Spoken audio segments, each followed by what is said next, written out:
Hello cuties, welcome to my mini vlog. So మేమైతే ఫిలిప్పీన్స్లో సెబు to Bohol అనే ప్లేస్కి అయితే వెళ్తున్నాము.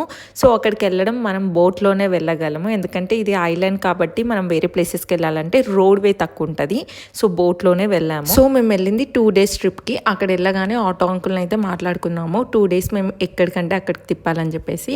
వెళ్ళగానే నా ఫ్రెండ్ రూమ్కి వెళ్ళి మేమైతే ఫ్రెష్ అప్ అయిపోయి డ్రెస్సెస్ మార్చుకొని అయితే బీచ్కి వచ్చేసాము. ఈ బీచ్ వచ్చేసి సౌత్ పామ్ బీచ్. అసలు చాలా బ్యూటిఫుల్ ఉండే అండ్ మాకు ఫుల్ ఆకలిస్తుంది. వెళ్ళగానే ఇంకా కోకోనట్ వాటర్ అయితే ఆర్డర్ చేసుకున్నాము. The most expensive coconut water తాగినాం మేమైతే ఆ రోజు. లిటరల్లీ 200 to 300 peso ఛార్జ్ చేశారు మాకు. అసలు ఈ బీచ్ని చూడంగానే నాకైతే కళ్ళే సరిపోలే, అంత బ్యూటిఫుల్గా ఉండే. అసలు నా కెమెరా జస్టిస్ చేస్తుందో లేదో కానీ చూడండి అసలు ఎన్ని కలర్స్ ఆఫ్ వాటర్, ఎంత బ్యూటిఫుల్గా ఉండేనో. And massage centres and boating, water చూసుకుంటా అసలు ఎంత మంచి అనిపించిందో. నేనైతే మస్తు రిలాక్స్ అయ్యాను. ఫుల్ వీడియో లింక్ అయితే కామెంట్ బాక్స్లో ఇస్తాను, గోన్ వాచ్ ఇట్.